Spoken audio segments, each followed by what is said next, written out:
स्वागत है आप सभी का मेरे channel civil engineering chapter wise में। आज की वीडियो में हम आरसीसी का रेट एनालिसिस करेंगे। आरसीसी कंस्ट्रक्शन करते वक्त हमें क्या क्या चीज़ें और हमारी टोटल कॉस्ट कितनी होती है उसको अच्छे से एग्जांपल के तौर पे हम इसमें डिस्कस करेंगे। लास्ट वीडियो में हमने पीसीसी के बारे में डिस्कस किया था। अगर आपने वो वीडियो नहीं देखी है तो प्लीज़ जाके वो वीडियो देखिए। और आज की वीडियो बहुत इंपॉर्टेंट होने वाली है क्योंकि ये जो क्वान्टिटी हम फाइंड आउट करेंगे, जिसकी हम कॉस्ट फाइंड आउट करेंगे, ये सारे आपके फ्यूचर में बहुत ज़्यादा यूज़फुल साबित होंगी। ठीक है, आइए आरसीसी आखिर होती क्या है, आपने सभी ने इसके बारे में देखा भी होगा साइट पे, और नहीं पता है तो मैं बता देता हूँ। तो इसमें फर्स्ट जो हमारा स्टेप होता है वो रेनफोर्समेंट प्रिपेयर करना होता है, जिसको हम स्टील केज जाल भी बोल देते हैं हिंदी में, लोकल लैंग्वेज में। तो फर्स्ट हमें स्टील केज ऐसे बनाना होता है जिसमें रेनफोर्समेंट का ज़रूरत होती है, स्टील बार्स की ज़रूरत होती है। फिर इसके बाद सेकेंड जो हमारा काम होता है वो फोमवर्क तैयार करने का होता है। स्टील केज के चारों तरफ हम लकड़ी से ऐसे फोमवर्क तैयार करते हैं जिसको हम शटरिंग बोलते हैं। ठीक है, ये हमारी प्रोप्स होती हैं, प्रोप्स के साथ में इसको हम अच्छे से स्ट्रेट पोजीशन में लगा के रखते हैं और इसके बाद इसके अंदर हम कंक्रीट को डालते हैं। ठीक है, इनके अंदर कंक्रीट को डालते हैं। कंक्रीट जब हार्ड हो जाती है तो इसी की शेप ये गेन कर लेती है, रेक्टेंगुलर, सर्कुलर या कोई भी शेप आप जो कंक्रीट को देना चाहें तो वैसा ही हमें फोमवर्क तैयार करना होगा। और उसके अंदर जब आप कंक्रीट डालते हैं तो वो हमारा कंक्रीट उसी शेप में ढल जाता है। ठीक है, कास्टिंग के बाद, कास्ट होने के बाद हम जो अपना शटरिंग है इसको हटा देते हैं। ये देखिए, ये हमारी शटरिंग है साइड में रखी हुई सारी, ये शटरिंग हम हटा देते हैं और हमारा स्ट्रक्चर कास्ट होकर तैयार हो जाता है। ठीक है, तो ये था हमारा कंक्रीट का प्रोसेस। अब इसमें हम कितना सीमेंट लगता है, कितना सैंड लगता है, एग्रीगेट सरिया कितना लगता है और उसमें अल्टीमेट हमारी कॉस्ट कितनी आती है, उसको हम एक एग्जाम्पल के थ्रू सोल्व करने की कोशिश करेंगे। देखिए, अगर आप मेरे चैनल पर नए हैं तो प्लीज़ मेरे channel civil engineering chapter wise को आप सब्सक्राइब कीजिए, साथ ही साथ बेल आइकन को आप जरूर प्रेस कीजिए ताकि मेरी आने वाली सभी वीडियो का नोटिफिकेशन आपको मिल सके। और इस वीडियो को आप अपनी स्टडी रिलेटेड ग्रुप में शेयर जरूर कीजिए तो क्या कि इसका बेनिफिट सभी ले सकें। आइए देखते हैं ये example. Prepare rate analysis of RCC slab. एक आरसीसी स्लैब है जिसकी प्रोपोर्शन हमें गिवन है कंक्रीट के 136 ऑफ डायमेंशन 5:1। ठीक है, लंबाई चौड़ाई ऊंचाई उसकी गिवन है और टेक वॉल्यूम, अगर डायमेंशन गिवन ना हो, ठीक है, तो हमें उसका वॉल्यूम गिवन होगा। एक चीज़ हमें ज़रूर गिवन होगी, या तो वॉल्यूम गिवन होगा डायरेक्ट, और या फिर हमें डायमेंशन गिवन होंगे, डायमेंशन के थ्रू हमें उसका वॉल्यूम निकालना होगा। ठीक है, कंक्रीट का जो प्रोपोर्शन है वो हमें गिवन है और हमें पता है आरसीसी की ये स्लैब है। ठीक है, तो ये सारी चीज़ें हमें पता लग गई। अब फर्स्ट स्टेप जो हमारा होता है वो यही होता है, फाइंड द वॉल्यूम और quantity of RCC slab work 136, जिसकी रेशो गिवन है, 1 सीमेंट है, 3 हमारा है फाइन एग्रीगेट, 6 है हमारा कोर्स एग्रीगेट। ठीक है, इसी को हम वेट वॉल्यूम बोलते हैं। तो जैसे कि हमारे पास वॉल्यूम पहले ही गिवन है 10 क्यूबिक मीटर, हमने एग्जांपल भी ऐसे ही सिंपल बनाने के लिए 10 ही लिया है। 5 × 2 × 1 तो हमारा कितना हुआ, ये भी हमारा 10 क्यूबिक मीटर ही हमारा वॉल्यूम आता है। तो जब भी आपका वॉल्यूम गिवन हो वो आपको इसमें लेना है। ठीक है, 10 हो, 20 हो, 100 क्यूबिक मीटर हो, कोई भी वॉल्यूम हो वो आपको इसमें रखना है। ये आता है हमारा स्टेप 1। ठीक है, अब आते हैं स्टेप 2 पे। स्टेप टू जैसे हमने देखा, किसी भी टाइप का आपका कंक्रीट हो, चाहे पीसीसी हो, ठीक है, या आरसीसी हो, या आपका लाइम कंक्रीट भी क्यों ना हो, जिसमें आप सीमेंट की जगह आप लाइम का यूज़ करेंगे, कोई भी आपका कंक्रीट हो, उसको आपको एक ही काम करना है, टोटल वॉल्यूम पता करने के बाद जो हमारा होता है वेट वॉल्यूम, उसके बाद हमें उसका ड्राई वॉल्यूम पता करना होता है। ठीक है, तो ड्राई वॉल्यूम हम कैसे पता करते हैं, उसमें हम 52% का इंक्रीमेंट कर देते हैं। वॉल्यूम में 52% का इंक्रीमेंट करते हैं। जनरली हम 50 से 55 का करते हैं, बट दोनों का एवरेज हम 52 अप्रोक्सीमेट ले लेते हैं। तो 10 हमारे पास जो वॉल्यूम था उसका हमने 52% ऐड किया तो हमारा आया 15.2 क्यूबिक मीटर। ठीक है, 15.2 क्यूबिक मीटर हमारा आया ड्राई वॉल्यूम। ठीक है, ड्राई वॉल्यूम और वेट वॉल्यूम के बारे में हम लास्ट वीडियो में डिस्कस कर चुके हैं। आपको फिर भी एक बार मैं रिवाइज करवाता हूँ। ड्राई वॉल्यूम क्या होता है, सूखा जो हमारा होता है वॉल्यूम, उसमें जब आप पानी मिलाते हैं तो उसका टोटल वॉल्यूम जो हवा उसके अंदर होती है वो निकल जाती है और उसका स्पेस जो है वाटर ऑक्यूपाई करता है और उसके पार्टिकल्स को अपने साथ कंबाइन करता है, जिससे कि उसका वॉल्यूम थोड़ा कम हो जाता है।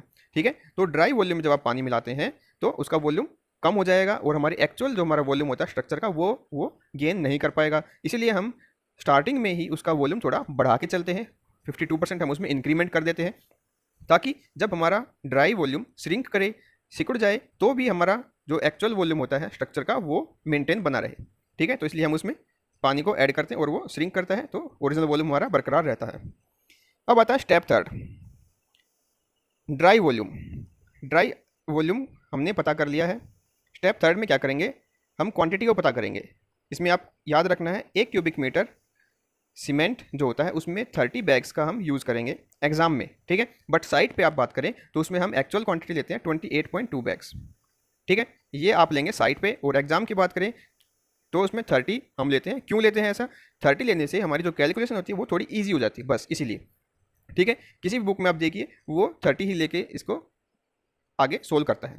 एग्जाम में यही आपको लेके चलना है, ठीक है। अब आते हैं सीमेंट, इसमें कितना लगेगा।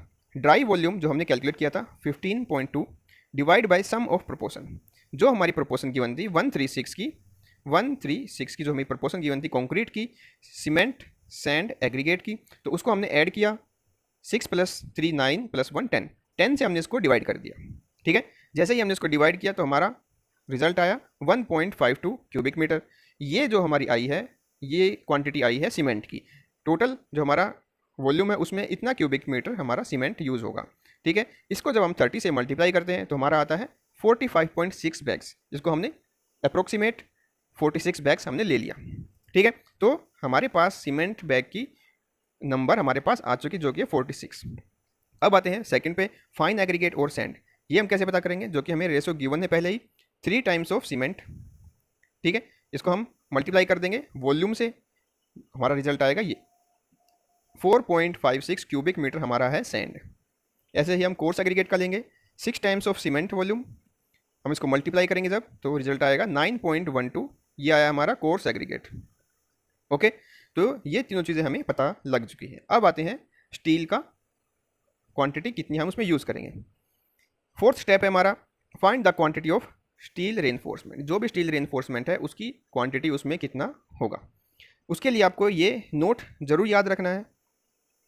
1 क्यूबिक मीटर जो हमारा स्टील होता है उसमें उसका वेट कितना होता है 7850 kg, ठीक है। 7850 kg हमारा होता है स्टील का वेट 1 क्यूबिक मीटर में, ठीक है। इसीलिए इसका यूनिट वेट हमारा स्टील का क्या होता है 7850 kg पर क्यूबिक मीटर। सिमिलर बात है। और इसी को ही जब हम क्विंटल में कन्वर्ट करें तो ये आता है 78.5 क्विंटल्स पर क्यूबिक मीटर, ठीक है। सिंपल, ये चीज़ आपको याद रखनी है, बिल्कुल आपके टिप्स पे होनी चाहिए। ये आपको न्यूमेरिकल में गिवन नहीं होगी। जैसे सीमेंट के बैग कितने होते हैं 1 क्यूबिक मीटर में, और 1 क्यूबिक मीटर में स्टील का वेट कितना होता है, ये सारी चीज़ आपको याद रखनी। एक टेबल आप अपने कॉपी पे बना के रखिए नोट्स में अच्छे, तो उसको आप रिवाइज करते रहिए तो आपको ये याद रहेंगी। अब आता है कंक्रीट स्ट्रक्चर और उसमें स्टील का परसेंटेज कितना हम लेते हैं, ठीक है। लिंटल और स्लैब की बात करें तो उसमें स्टील रेनफोर्समेंट हमारा होता है 0.12 से 1%, ठीक है।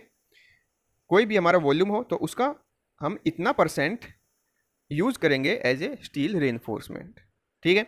कॉलम की बात करें तो उसमें स्टील होता है हमारा 1 से 8%, 1 to 8%, ठीक है। बीम की बात करें तो उसमें 1 to 2% होता है हमारा रेनफोर्समेंट। फाउंडेशन की बात करें तो 0.5 से 0.7%, ठीक है। ये है हमारा टोटल वॉल्यूम के अकॉर्डिंग।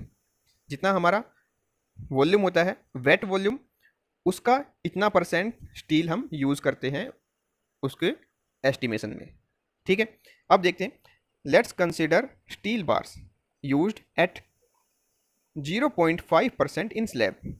तो हमें स्लैब का कैलकुलेट करना है इस न्यूमेरिकल के अकॉर्डिंग। तो स्लैब हमारा गिवन है 0.12 से 1%। हमने बीच में एक अज्यूम कर लिया, कोई भी आप अगर न्यूमेरिकल में गिवन है तो आप वही लीजिए, अगर नहीं गिवन है तो आप कुछ भी इसमें अज्यूम कर सकते हैं, ठीक है। 0.5% हमने इसमें अज्यूम किया है। अब टोटल वॉल्यूम हमारा कितना था, 0.5% of 10 cubic metre. 10 cubic metre हमारा जो वॉल्यूम था उसका हमें इतना परसेंट निकालना है। 10 × 0.5 डिवाइड बाई 100, तो हमारा आया ये 0.05 क्यूबिक मीटर। इतना हमें स्टील का उसमें यूज़ करना है, ठीक है। 0.05 क्यूबिक मीटर ऑफ स्टील। अब हमें पता है कि 1 क्यूबिक मीटर में हमारा 78.5 क्विंटल्स पर क्यूबिक मीटर वेट होता है। तो इसको जब हम इसे मल्टीप्लाई कर देंगे तो हमारी वैल्यू आएगी ये 3.925 क्विंटल्स हम स्टील का इसमें यूज़ करेंगे, 3.925, ठीक है। समझ में आया आपका। अब इसमें जो सरिया होता है हमारा वो किस डायमेंशन का होगा, यानी कि किस डायमीटर का होगा, 12 का, 16 का, 20 का, 25 का, तो वो हमारा होता है डिज़ाइन के अकॉर्डिंग। ठीक है, उसको हम इसमें कंसिडर नहीं करते हैं कि किस डायमेंशन का, किस डायमीटर का इसमें सरिया यूज हो रहा है। हमें बस टोटल क्वांटिटी और उसका पैसा कितना लगेगा वो हमें इसमें बताना है। ठीक है, तो टोटल हमारा स्टील यूज होगा 3.925 क्विंटल्स। ठीक है, अब लास्ट जो हमारा स्टेप होता है वो होता है प्रिपेयर रेट एनालिसिस। ये टेबल आपको बना के शो करनी है अपने एग्जाम में, और आप जब साइट पे भी होते हैं तब भी एक एक्सेल सीट में ये टेबल आपकी बनती है। ठीक है, तो इसमें क्या क्या आते हैं, मटेरियल, जितना भी लेबर हमारा होता है, जितना भी टोटल हमारा कॉस्ट खर्चा होता है, एक्सपेंस होता है हमारी साइट पे, उन सबको हम इसमें इंक्लूड कर देते हैं। अब कैसे करेंगे, स्टेप बाय स्टेप, बिल्कुल अच्छे तरीके से। फर्स्ट आप देखेंगे मटेरियल, हमारा इसमें मटेरियल क्या क्या यूज़ हुआ, सीमेंट यूज़ हुआ, सैंड, एग्रीगेट, स्टील बार्स इसमें यूज़ हुए, और बाइंडिंग वायर। ठीक है, बाइंडिंग वायर क्या होते हैं आपको पता भी होगा, साइड पे कभी आप जाके देखना, तो स्टील बार्स को बांधने के काम आते हैं हमारे बाइंडिंग वायर्स। ठीक है, सीमेंट हमारे इसमें कितने यूज हुए थे, जैसे हमने निकाला 46 बैग्स। ठीक है, सैंड हमारा 4.56 क्यूबिक मीटर। ऐसे ही एग्रीगेट, स्टील बार्स हमने क्विंटल्स में इसमें लिख दिया है, और बाइंडिंग वायर्स 2 किलो। आप अप्रोक्सीमेट इसकी क्वांटिटी ले सकते हैं, 1-1.5 kg, 2 kg, बस इससे ज़्यादा इसमें यूज़ नहीं होता है। 10 क्यूबिक मीटर क्वांटिटी है। ठीक है, तो इतना आप ले सकते हैं। अगर ज़्यादा क्वांटिटी हो, जैसे 20-50 आपकी कंक्रीट की क्वांटिटी, तो आप उसके अकॉर्डिंग 1-2 kg और इसमें ऐड कर सकते हैं। ठीक है, ऐसा नहीं कि आप इसमें 10 kg यूज़ करेंगे तो ये बहुत ज़्यादा अनरीजनेबल हो जाएगा, आपका खर्चा इसमें बढ़ जाएगा। तो आपको एक ऐसी अमाउंट लेनी है जिससे आपका खर्चा भी ना हो और आप एक वाजिब आपके दायरे में रहे। ठीक है, अब हमने अज्यूम किया एक बैग सीमेंट का 300, आप कितना भी इसमें ले सकते हैं जो आपको रीजनेबल लगे। ठीक है, 300 के आसपास आजकल बैग चल रहा है हमारा सीमेंट का, तो हमने 300 ले लिया।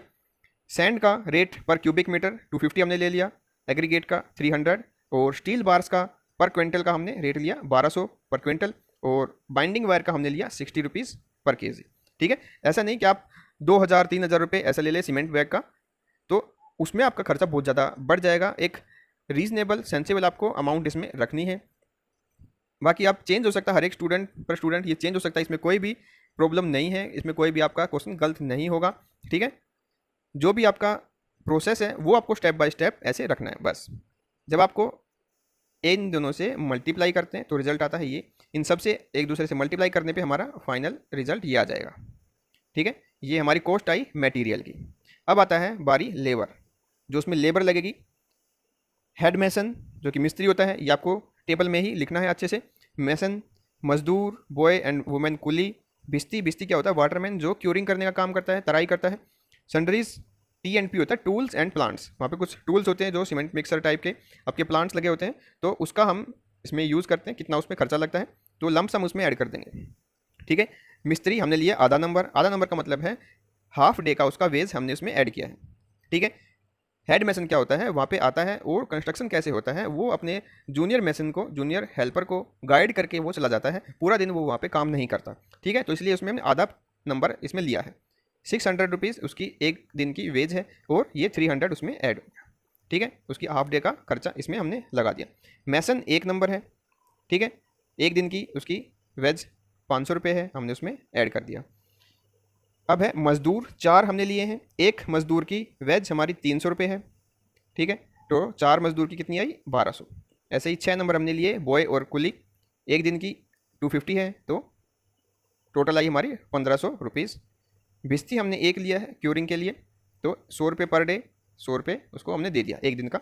सन्ड्रीज लमसम हमने जो भी खर्चा हुआ हमने 200 रुपये उसमें लगा दिया, 200 रुपये। ठीक है, टोटल हम इसको ऐड कर देंगे। अब आता है जो स्टील केज बनाते हैं वो मज़दूर जो उसमें होते हैं वो होते हैं हमारे ब्लैक स्मिथ। ठीक है, लोहार बोलते हैं उनको, लोहार, ब्लैक स्मिथ काम करने वाले, जिसमें बेंडिंग का काम किया जाता है, बार को क्रैंक करने का काम किया जाता है, बाइंडिंग ऑफ स्टील बार्स उन सबको बांधने का काम किया जाता है, वो किया जाता है ब्लैक स्मिथ के द्वारा। मजदूर होते हैं उसमें, और टूल्स एंड प्लांट्स जो भी उसमें लमसम होते हैं। तो ब्लैक स्मिथ हमने इसमें कितने लिए हैं, 4। सेकंड क्लास का मतलब क्या है, जो फर्स्ट क्लास ब्लैक स्मिथ होते हैं वो भी इसमें गाइड का काम करते हैं, सुबह आते हैं और गाइड करते हैं कि आपको ऐसे ऐसे काम करना है। अपने सेकंड क्लास जो उसके हेल्पर होते हैं उनको गाइड करते हैं कि ये बार्स ऐसे ऐसे आपको बेंड करना है, क्रैंक करना है, और ऐसे ऐसे इसको बाइंड करना है, ड्राइंग के अकॉर्डिंग उनको समझा के वो चला जाता है।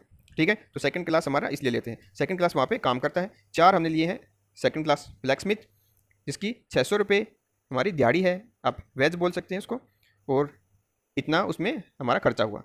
600 × 4 हमारा 2400 रुपीज़ मजदूर और बेलदार 8 नंबर हमने लिए, 400 रुपये पर डे, और पूरे दिन का हमारा ये खर्चा हुआ 3200 रुपये।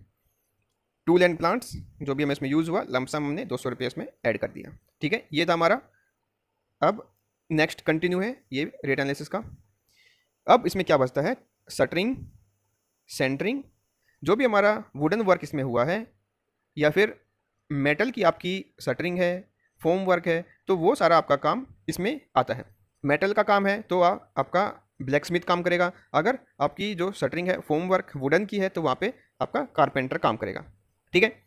इरेक्शन एंड डिसमेंटलिंग, इरेक्शन का मतलब है उसको फोम वर्क को बनाना और डिसमेंटल उसको हटाना। ठीक है, बनाना और हटाना दोनों काम उसमें इंक्लूडेड हैं। फर्स्ट आता है टिम्बर प्लैंक्स एंड बल्लीज, जो भी उसमें फटे बल्ली यूज़ होते हैं। टोटल हमने लमसम उसका ऐड कर दिया है 800 रुपये, 800 रुपये हमने डाल दिया उसको। ठीक है। सेकंड क्लास कारपेंटर, कारपेंटर होते हैं 5 नंबर हमने इसमें लिए। एक दिन का खर्चा है 600 रुपये, तो सभी का हमारा 3000 रुपये हो गया। ऐसे ही मजदूर और बेलदार 5 नंबर लिए, और एक दिन का खर्चा एक बंदे का है 400 रुपये, तो 2000 सबका खर्चा हो गया। नेल्स, उसमें जो कीलें लगती हैं उनका खर्चा लमसम हमने 100 रुपये ले लिया। सनड्रीज, सनड्रीज का मतलब होता है कुछ भी छोटा मोटा जो भी एक्स्ट्रा काम उसमें होता है। मिसलेनियस पेटी works, tools and plants, lump sum हमारा 200 हमने उसमें ऐड कर दिया। तो टोटल जो हमारा मटेरियल और लेबर का कॉस्ट हमें पड़ा वो आया ये 38,206 रुपीज़। ठीक है, इतना हमारा टोटल खर्चा हुआ मटेरियल और लेबर का। अब उसमें हम 0.5% पानी का यूज़ करेंगे, आधा परसेंट इस टोटल का हमने इसमें ऐड कर दिया। ये आया हमारा आधा परसेंट पानी का चार्ज। ठीक है, 10% होता है हमारा कॉन्ट्रैक्टर्स प्रॉफिट, कॉन्ट्रैक्टर जहाँ पे काम कर रहा है उसका जो खर्चा होता है वो है 10%। तो ये आया हमने 10% इसका इसमें लिख दिया। ठीक है, 10% लिया इसका। अब हमने इन तीनों को ऐड कर दिया फिर से, तो आया हमारा ग्रैंड टोटल ये 42,217.63 पैसे। ठीक है, तो ये आया हमारा टोटल खर्चा। 10 क्यूबिक मीटर स्लैब जो आरसीसी की हमने बनाई थी उसकी रेशो गिवन थी 136, टोटल खर्चा आया हमारा इतना। ठीक है, अब हमसे पूछा जाता है कई बार कि पर क्यूबिक मीटर हमारा खर्चा कितना आया। तो पर क्यूबिक मीटर हमारा जैसे 10 क्यूबिक मीटर काम था तो हमने 10 क्यूबिक मीटर को इससे डिवाइड कर दिया, तो हमारा आया 42.21 रुपीज़ एंड 76 पैसेस। ठीक है, तो 1 क्यूबिक मीटर हमने काम किया तो हमारा खर्चा आया ये, और टोटल खर्चा बताया जाए तो हमारा ये खर्चा आया। तो आपको यही चीज़ बना के अच्छे से टेबुलर फॉर्म में डिस्प्ले करनी है एग्जाम में, और या फिर आप साइट पे हैं तो साइट पे भी आपका सॉफ्टवेयर होता है या फिर एक्सेल फाइल में आपको ऐसे ही स्टेप बाय स्टेप एक एक क्वांटिटी को, एक एक लेबर को, जितने भी आपके साइट पे काम कर रहे हैं उन सभी की डेली वेजेस के अकॉर्डिंग आपको ये प्रिपेयर करना होता है।